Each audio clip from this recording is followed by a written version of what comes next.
Greetings, my brothers and sisters. How y'all doing today? I hope all is well. Peace and blessings be to you all. I want to come to you all with a word today to speak on the tree of life. I made a video some time ago showing two different realities. You had a reality of paradise and you had a reality of the world. The reality of paradise is an abundance of life with a doorway being death. That doorway of death is into the world. Now, in the world, there is an abundance of darkness, and the doorway is life. And that life is into paradise. Now, to understand the story of mankind is that we started in paradise, we fell by our own desire into the world. Now in the world, we must spring up and rise into life again. So also understand as the seasons, the garden or paradise represents the peak, being summer. The fall starts with the fall of mankind. The winter represents the world. It's a cold world. And the spring represents overcoming and surpassing this world, stepping into the new. And back into the summer is that paradise that we all seek, that kingdom that we all seek, the heaven that we seek. Again, this paradise is as the peak of the day. The fall of mankind is as the evening, as it's in a transition state into the winter, being the ultimate, transitioning to the night, being the ultimate fulfillment of falling, the ultimate low. The morning represents rising out of this world, seeking for the day, seeking for the light. And the day, once again, is what we seek, that paradise, the kingdom, heaven. So, the world.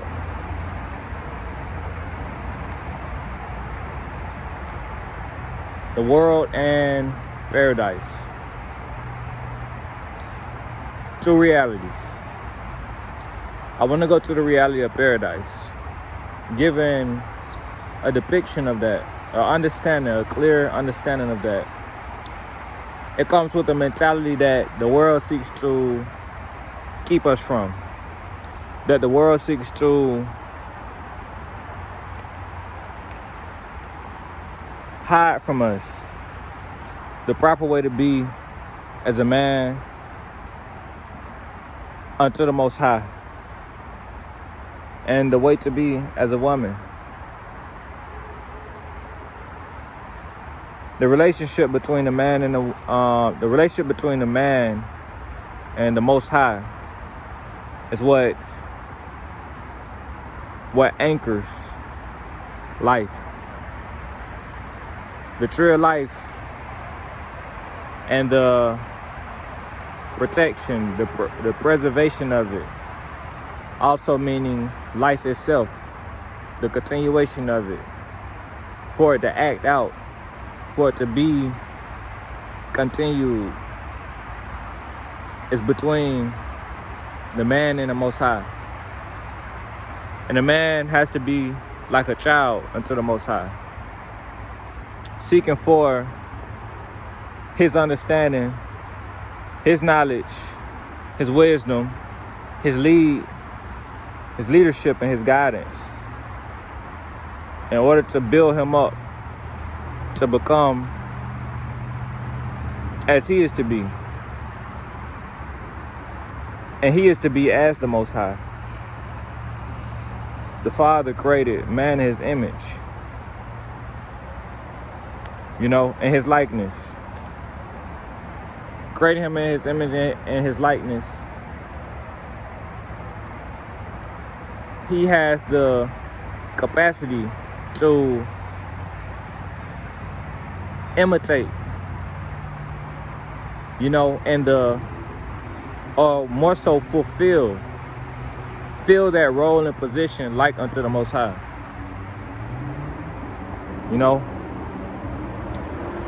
Looking at the Most High,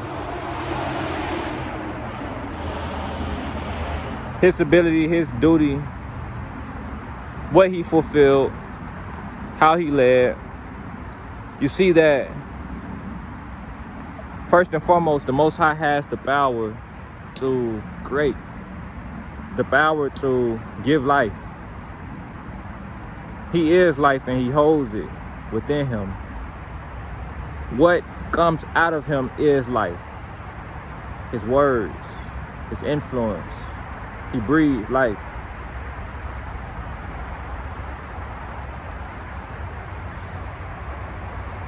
The man is as a child unto him, to learn his ways, to understand that there's a purpose. The purpose is within you. How you maintain it and how you keep it. Just understanding that there is meaning.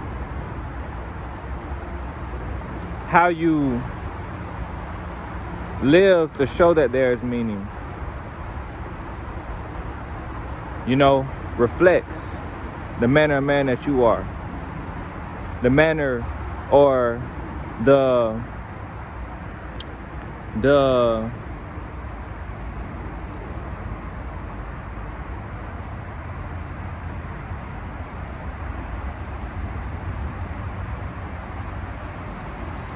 the manner of man that you are.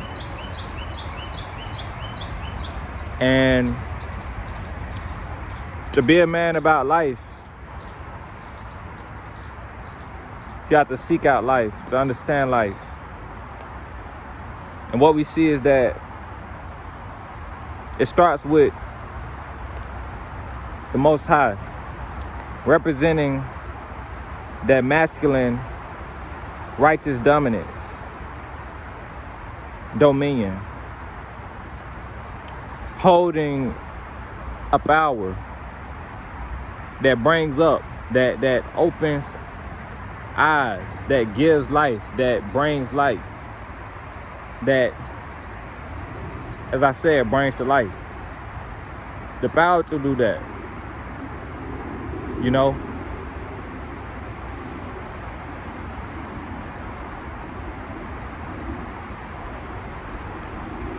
And that's what the Father is. How a man finds himself is seeing that that's what the Father is. One who knows, one who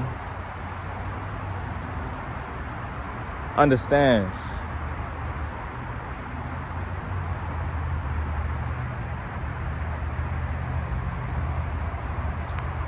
The fruits of him is life.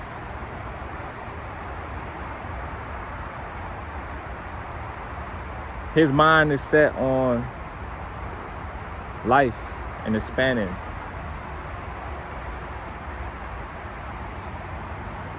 And so, the woman in that position,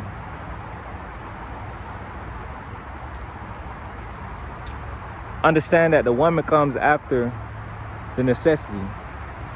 The necessity is life. The man must have life within him to lead, to have these qualities to lead, and to know where you're leading a woman, and not only a woman, but children to come. You know,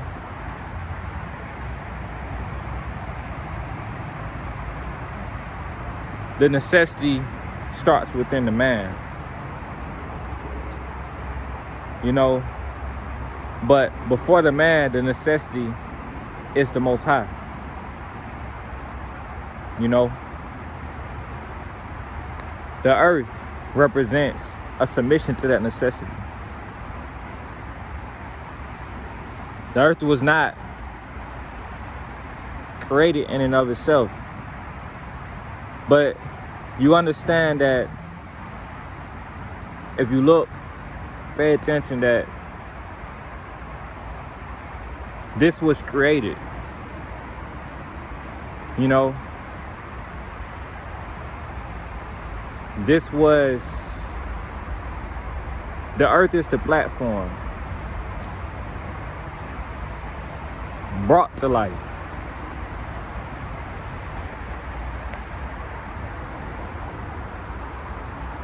It had to accept life. She has to accept life.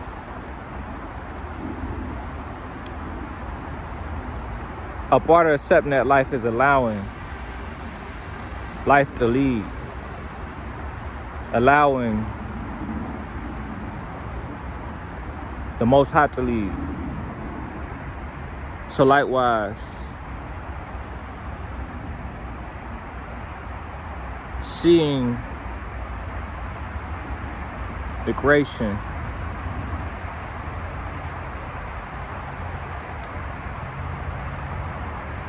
understanding there's a creator, and between man and that creator, it's supposed to be a continuation of creation. The understanding of it, how to create, you know, and with the man and the woman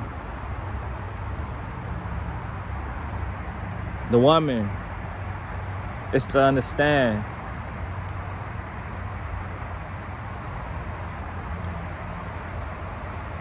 the position that the man must create. The man's position is to create. You know, as he creates,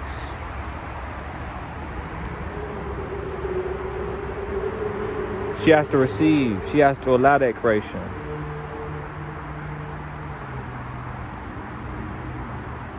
But a man's life, a man's mind is not to be fixated on the decision of the woman, but rather on the intentions of the Most High and how He fulfills them. A woman will make a decision, and it's either going to be for you or for someone else, for you or against you. You know, you can only focus on maintaining life between you and the Father. And now the Father sees you as a child, and you truly are a child unto the Creator. You're either one of obedience or disobedience, one who seeks to understand Him, or one that despises His ways. You know,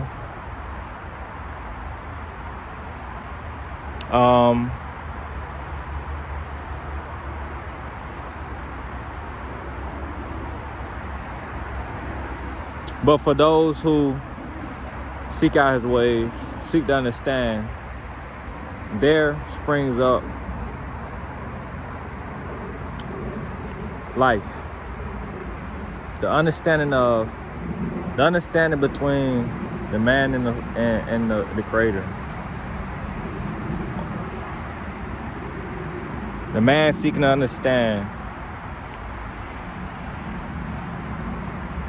what is life, and not seeking to understand out of a reason to merely question it, but seeking to understand in the sense to take action to continue it. You know, this world seeks to make that duty and that vision unclear. Seeks to make it hard for a man to truly focus on that, you know. The world seeks to hide the way to be by putting all of the wrong things in your face everywhere you look, you know. And the power of influence is that it can be good or bad, but depending on what influences you is depending on you. You know, it depends on you. It depends on the person what they allow to influence them. And also that ties in with the desire of that person. You know, but without a clear understanding of what life looks like. And when I say life, I mean that evident just the evidence in itself, you know, that lives right in the right way. It's right to live is in itself. You know, the possibility of life, the cycle, in the sense that you have the vessel, you have the soil, you have the nurturer that receives the seed, that receives the substance, and in nurturing that substance, depending on how well it's nurtured, how well it's taken care of,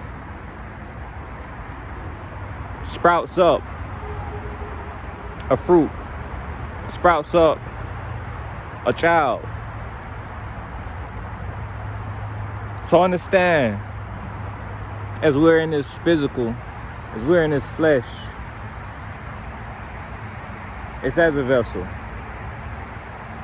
Will we be birthed into life to come? It's all something of a spiritual matter. How well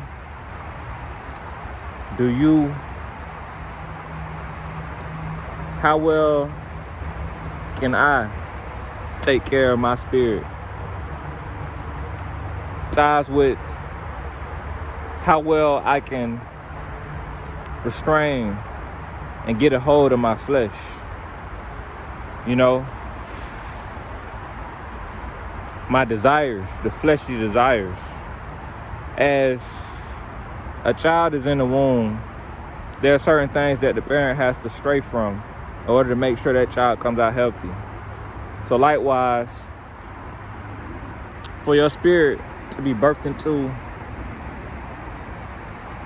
that kingdom, that new life that we all desire, that paradise once again, how well can you get a hold of your fleshly desires and impulses to make sure that your spirit lives on, that your spirit continues, you know?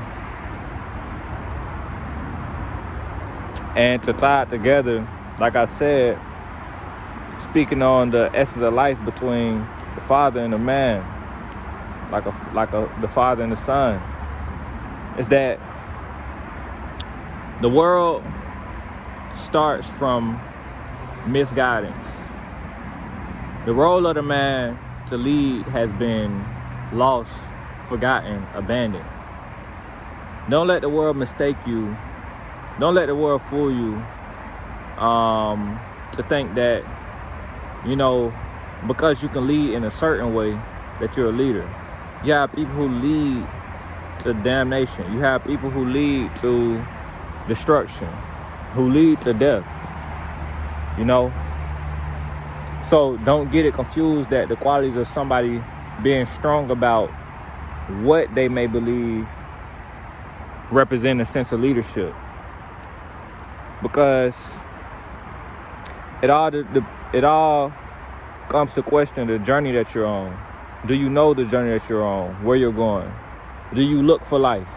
And if you look for life, then you understand that the qualities of a certain leader that leads to life must lead you to a safe place. You may go through things, you may go through necessary struggles, necessary pain, but it all results in you overcoming something, all to reach a safe place, you know?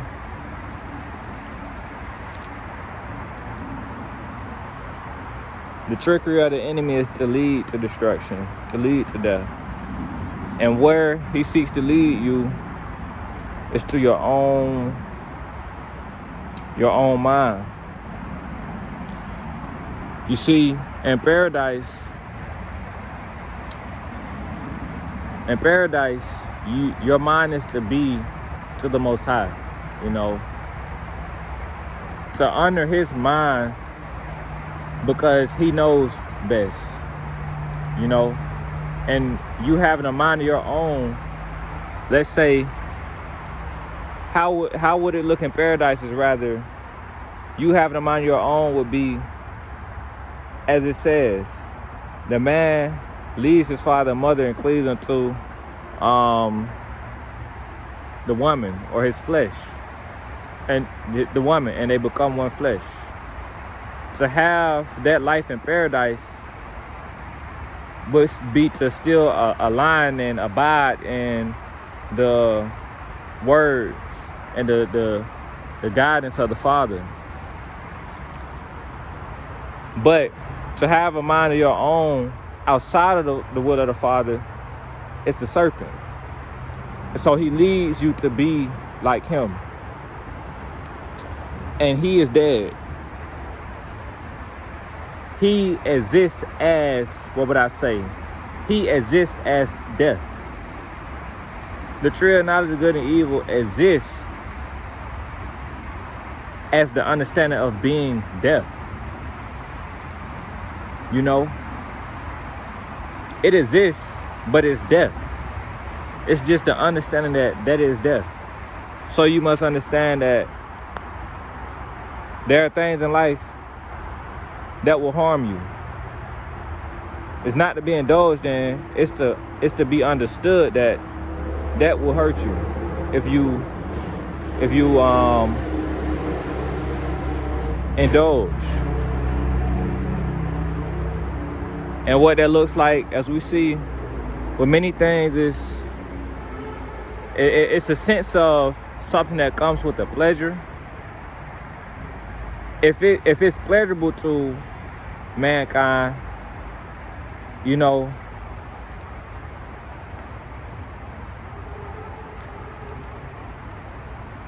but it's harmful, then that's that person's weakness that they must overcome. You know?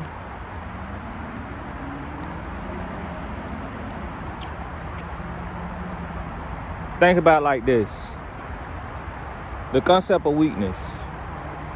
You have something that is weak in the sense that it has no potential to be strong because it's all bad, you know? A certain weak mindset, for example, let's say mindsets. You have a weak mindset in the sense that no matter what, the weakness of that mindset is like a disease.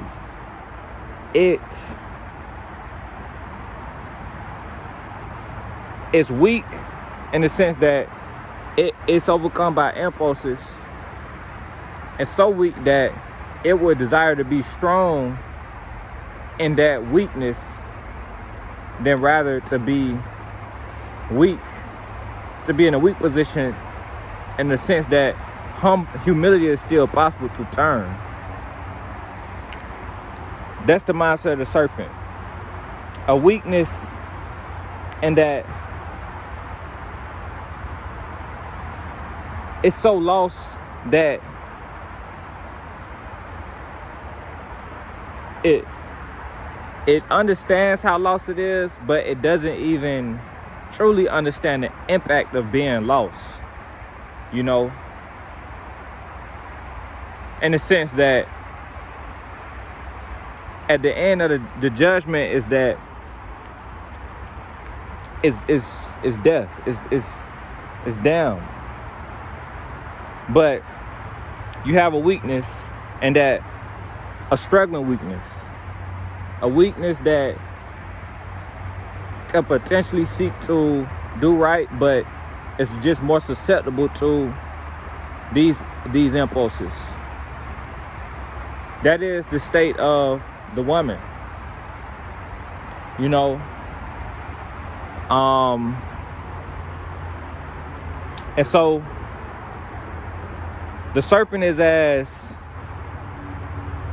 I would say,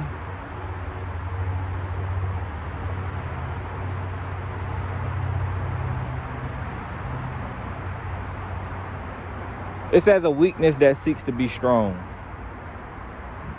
It embraces that. It embraces its weaknesses because it rather see itself not as weak, but as strong. So the weakness of it, they go into their own world and determine that that's not weak, you know. And so they seek to strengthen themselves in who they are. And so what you see is that a lot of rebellious people that seek to defy the way of life, they seek to find their so-called their own truth. They seek to find their own way to justify ways in which may not really be beneficial or may not lead to that continuation of life that I'm speaking about. And so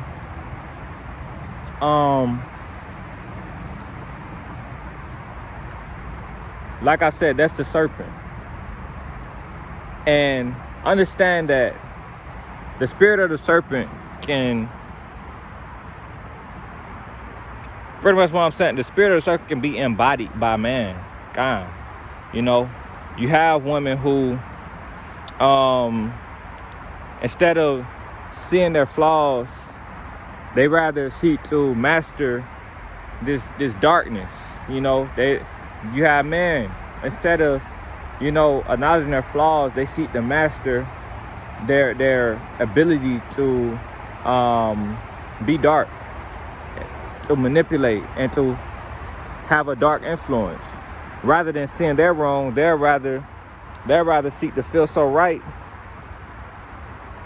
but they don't want to be alone. So they seek to, that's like I said, the power of influence, good or bad, you know. But idolization of influence it creates a misguidance of actually saying influence is power, but true power comes with the end goal, end route being life. Because the power that leads to death ends, but power that leads to life continues. Everybody seeks that continuation into something good, you know. And so the man embodies rather a spiritual strength, but he has to understand that he can be weak because he also is flesh, you know. Understand what I'm saying? You know, it's like levels. Depending on, it's levels, it's layers. And what you see is like effort. the strength to actually put forth a certain effort towards the Most High. The serpent doesn't desire it. The woman is just, if she seeks the right man to follow, she can be more in align with the Most High in that way. But she's more susceptible or prone to that dark door, you know. The man is to be strong, but he has to understand that he can potentially be weak because he is flesh. And the woman is his flesh. So he has to be stronger than his fleshly impulses. The woman may have impulses, but his mind, his spirit has to be strong enough to lead her and guide her in the right direction. You get what I'm saying? Now, you have the Spirit of the Father, the Most High. He is one who cannot be weak. He embodies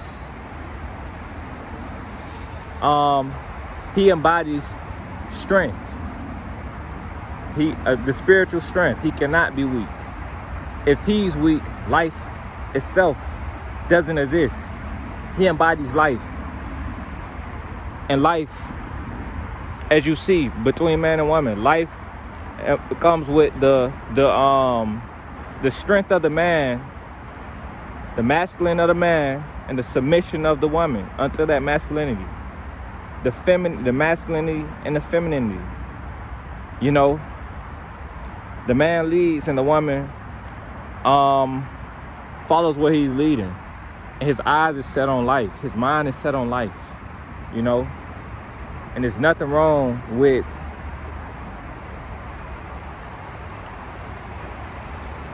it's like the dynamics, you know.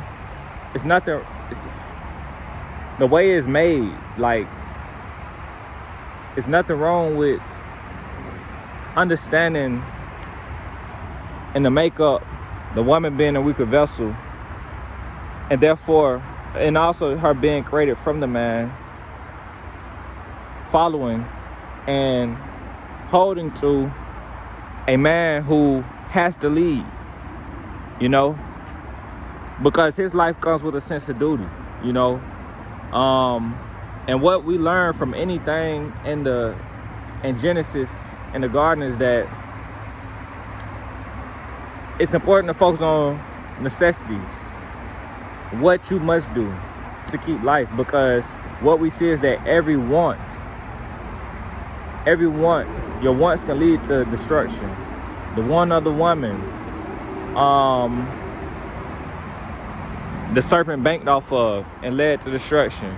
The want of the man being the woman, you know, led to destruction. And see, understand, like I said, the strength of the Father, he can't be weak. He wants man to follow him. He wants mankind to look to him, you know. But he also is in a position of power where he understands, and this is off of what I believe, you know, and just seeking to understand, you know, the relationship between the man and the Father, you know, the man and the Creator.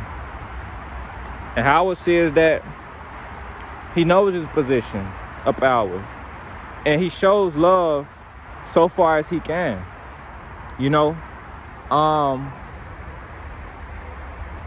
But like I said, he cannot be weak to the point where he loses himself. And what you understand with that is that just like how a man has to be solid, be firm as a rock, be the anchor, he can't lose himself, because if he loses himself, everything is lost. But if something attached to him is lost, he stands in a position where he could potentially bring them back, so long as they listen. It's not him that leaves them. It's not him that pushes them away. But what we understand is with decisions, you know, we either do right or do wrong, you know. And so you have one who stands firm in the truth, and then you have one who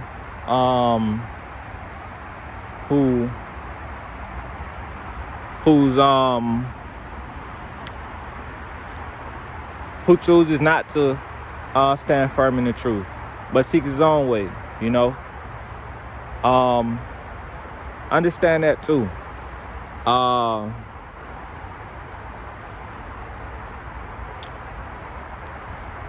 Life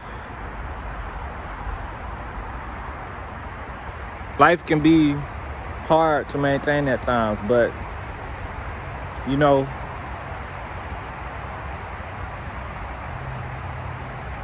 the enemy banks on the man giving up.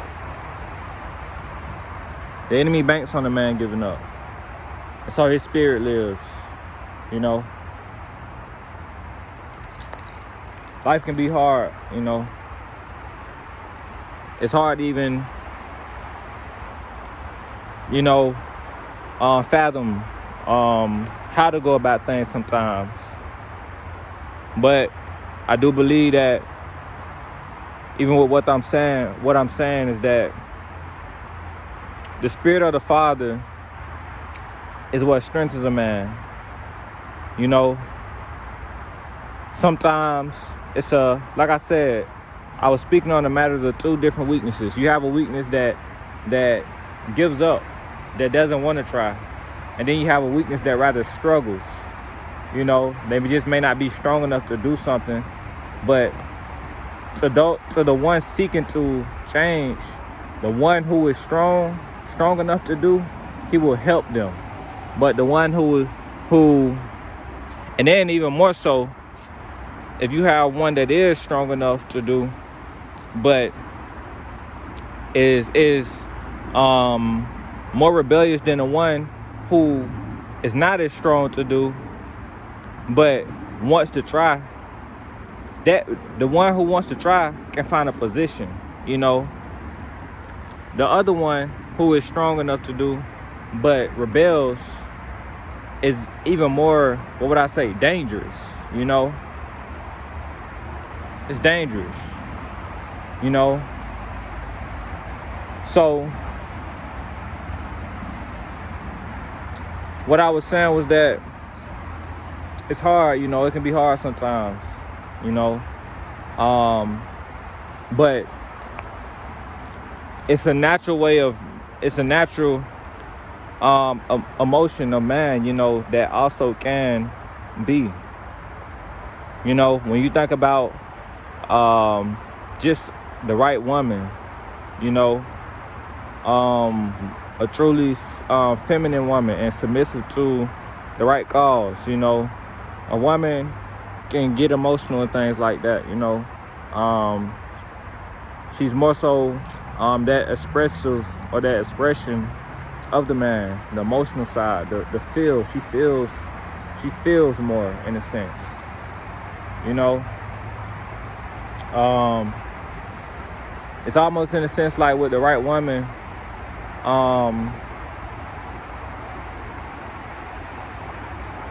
a man's emotions, you know, can feel almost like, if he can't express it as much, you know, her being there almost represents his emotions in a sense, you know. And going through something, if his emotions can comfort him, he feels more at ease. He feels more comfortable, you know.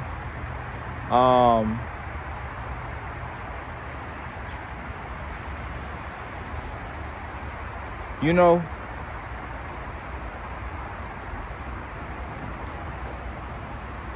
I'm just, you know, speaking, and I know originally I started, you know, speaking on like the relationship between the man and the Most High, you know. But I'm also speaking in the sense of the woman, in the sense of saying that the Most High created the woman for the man. And I'm saying that it's important that the man understands the role of the woman in his life as well. But also, you know, even as I speak this, it's more so, it's also understanding that part of, let's say, as I speak as a man, you know, I am to, in a sense, also be able to direct a woman, or steer a woman, whichever woman will listen, in the right direction. So as I speak this, it's almost as in a sense of just seeking to, be the man that I am to be, And so with that, I say, not only is it important for the man to understand what manner, what the woman was made for you, but also for the woman to understand as well that, you were made for the man to help him, not for him in a selfish way, but for him in an honorable way, Take a sense of,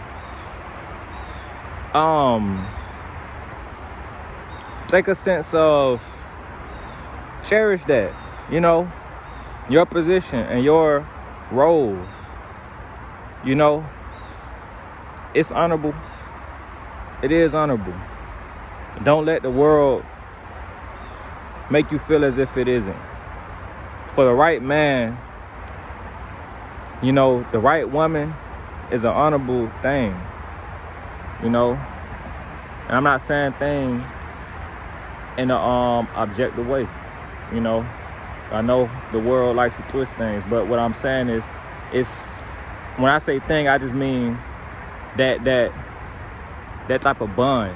That's an honorable thing, where a woman understands her role and position in a man's life, for an upstanding, upright man, and she's just that, exactly what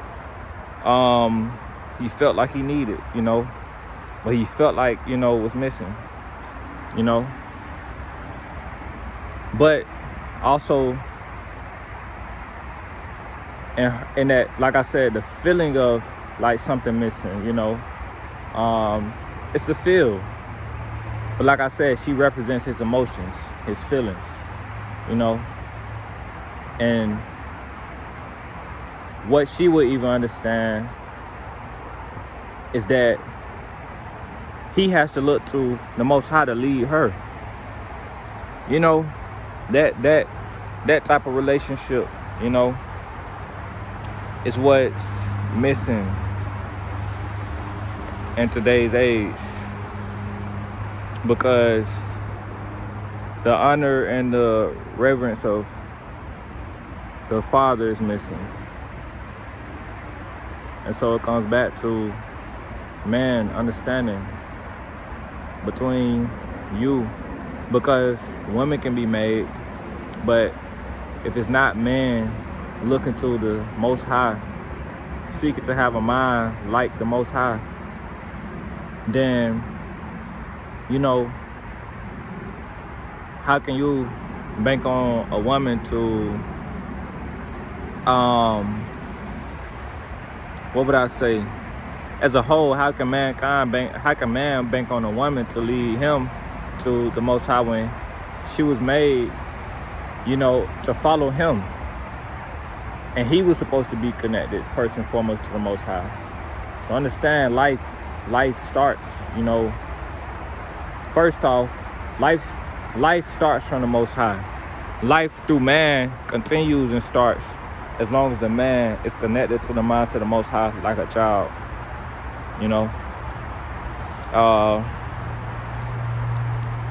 And another thing, you have Jacob, the spiritual man, and Esau, the carnal man, Jacob, as I said, in this life, you have to be able to restrain the flesh. Jacob holding Esau's foot represents him holding or wrestling with the flesh. Jacob also ended up wrestling the angel, who he said, when he seen Esau again, he said, I've seen you as if I have saw the face of God. What I believe is that him wrestling the angel embodied him wrestling the flesh, and the angel, in winning, and Jacob winning, the angel changed his name from Jacob to Israel, saying that, naming him that because thou hast strove with man and with Yahuah and with the Most High, and has overcome. You know,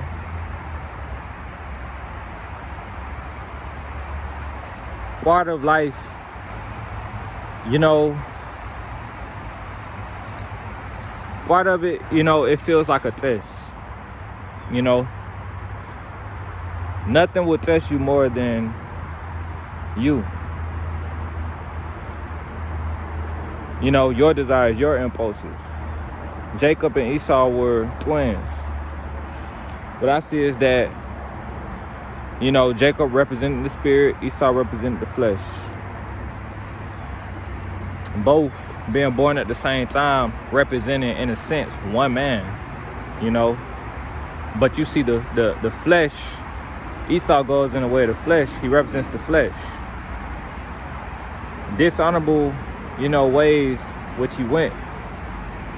Jacob seeming as almost crafty. You know, the way I see it is that the spirit, as we even live in this world, your spirit has to overcome your flesh. But it's easy for the flesh, you know, even in the sense that Esau was born first. He had the right to the birthrights and things like that, you know, because he was just naturally born first. So it's easy for, what would I say? It's easy for things to continue in the benefit of the flesh. Why? Because we live in this world. This world makes it easy for the flesh to thrive. But the spirit in you has to muster up, or you have to overcome the flesh. You have to wrestle, you have to fight. You know, you have to. But from the womb, they were fighting. You know, think about it. In Genesis, it said that the man was formed from the dust of the ground, but it was the breath of life that the Father breathed into him that made him a living soul. That breath of life, I see, represents the spirit. And the words of the Most High is what truly makes a man. It's not his flesh, it's not his physical. So if you walk around leading life in the physical, just as if the physical is the end all be all, you will reap that reward. But the reward at the end is nothing, you know, or it's not as, even like with Jacob and Esau. Esau also got blessed with something, but it was not as great as the spiritual reward that Jacob received when Isaac blessed them. So the spirit within you has to, and I especially say this as a man, the spirit within you has to look to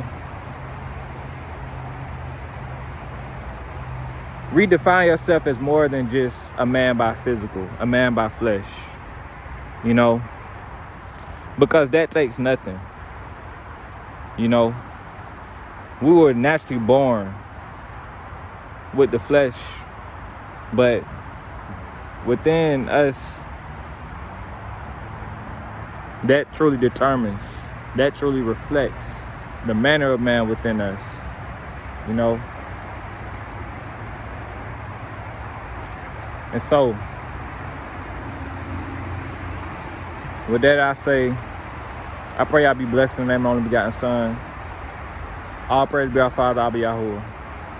In his name I give praise, thanks, honor, and glory. Amen.